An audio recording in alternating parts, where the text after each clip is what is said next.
திருநெல்வேலிக்கு வருவியா புட்டியுண்டு மச்சத்திலே அல்வா கிண்டி தருவியா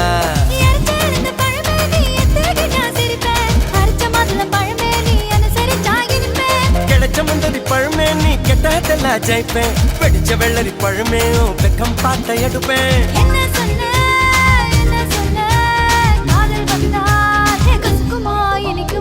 பறக்கணு பச்சை மிளகா இஞ்சி மரப்பா இழக்க வச்சா